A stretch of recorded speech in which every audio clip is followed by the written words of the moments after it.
Hi everybody, welcome to Video Spotlight. I'm Mike Martin here with John Fanning, our fine wine buyer. Today we're going to do our pick for New Year's Eve. This will be our New Year's Eve champagne pick, and it is called Pierre Moncuit, and they make a lot of different champagnes. This is their non-vintage Blanc de Blanc. We're selling this for $35.99. $35.99, yeah. So it's 100% Chardonnay. It's all they grow, I believe. But this is a grower's champagne, or they call it farmer fizz, I guess. And let's check this out. This is aggressive.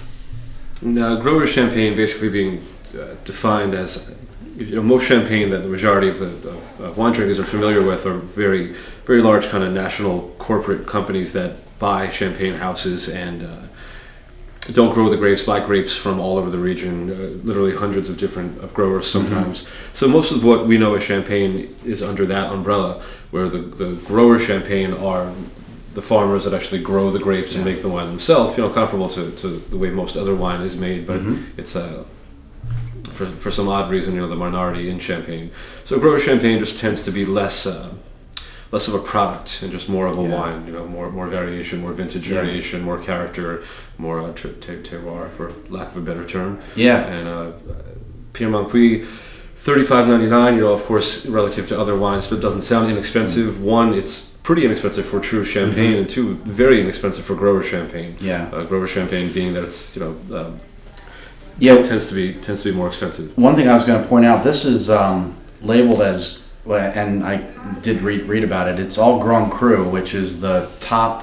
I used to think it was the top 2% of all grapes grown were Grand Cru, but now the information I can find is up to 9% is Grand Cru. But still, this is sort of the elite top 10%, you could say. 12 villages, I think. Of sparkling wine. And Moncuit bottles everything non-vintage. Well, this particular one non-vintage, but they only come from a single vintage. So that's kind of interesting. The other thing, as John was talking about, if you want to know, or a way you can find out if it's grower champagne and not like a negociant, is I wish I had my glasses, but anyway, there is a place down here.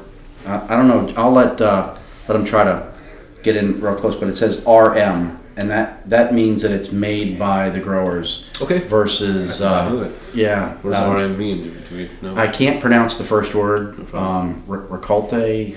Or something like that. I don't know French, but basically the RM stands for grower champagne, and most of the other stuff like Moet and Veuve Clicquot and things like that will be NM, negociant. There's a code for co-op and all that. So anyway, it's a kind of a quick way to if you can find it on the label, it's usually very small, but if it says RM, it's grower champagne. So that being said, let's try this. Yeah, it's a beautiful, beautiful wine. I mean, extremely lively. Again, it doesn't have the kind of precision that a bigger house would have. It's a little bit wilder, a little bit more character, which I think is fantastic. Really.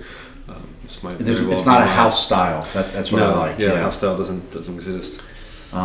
This is very clean. Of course, great acidity, nice beads to it, especially when we first opened it.